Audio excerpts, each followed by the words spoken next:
I mean, you're friends with a lot of these guys. I mean, you've been working for years with these departments. How's their morale? How are they feeling about this whole thing? It's very tough, because here's the problem, is that you have departments that are very progressive and always pursuing the newest training and the best tactics, and we interact with the most progressive departments are the ones pursuing this training. But you have some departments, Brian, that are stuck in 1982. Like, I'm talking like, no, ground fighting for what? Why would an officer go to the ground? It's like, what are you talking about?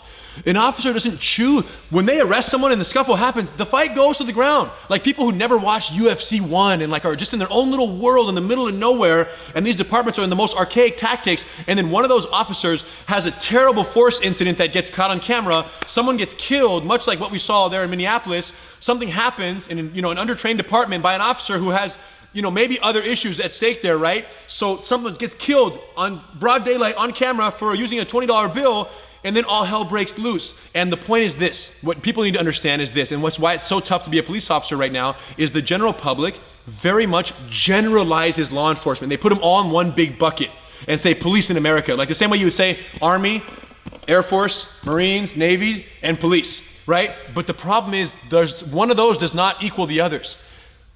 Army, Air Force, Marines, that's one, right? Those are single institutions that permeate the whole country, and they have different bases, but they're all of the same organization. Police is not a national organization, a single organization. Policing is bought for 100% statewide, and within the states, it's department-wide, right? Torrance, where I'm at, PD, and Redondo Beach are two completely separate entities, and they don't report to each other. Right? The Torrance police officers don't report to the chief in Redondo Beach, and the Redondo Beach doesn't report to the CHP. They're all different, which means the training and tactics are completely different. So when an officer in Minneapolis does something that the whole world finds, right, unacceptable, guess what? Other officers also find that unacceptable, right? They feel the same way. Many of them, I'm speaking for all of them, but many of them do, and many of them from departments that are much more progressive and been training for 15, 20 years in tactics like these to avoid situations like those. So the point is, the generalization of law enforcement is a problem. And I've spoken about it on other videos as well, and unfortunately, it's a disservice to law enforcement. It's a sad truth of law enforcement, because many of my friends who are law enforcement officers are, man, Rener, it's never been so hard to be a cop right now, because, right, it's almost like everyone is paying for the mistakes of the few.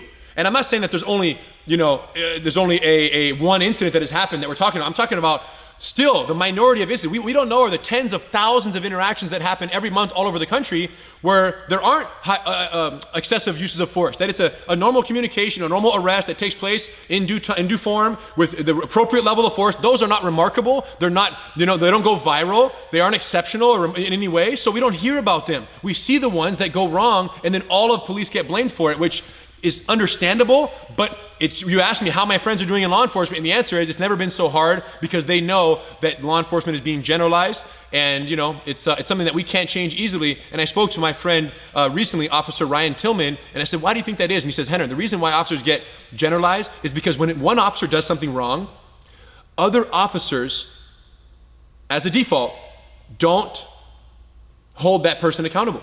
It's very rare when you hear officers speak out against an officer, even when the officer who did the wrongdoing was clearly wrong. It's very much, no, they don't speak out against it. And he says, because, Rener, we don't speak out against ourselves, the public feels the need to hold all of us accountable for the mistakes of the few, because all of us aren't holding those few accountable for their wrongdoings, if that makes sense.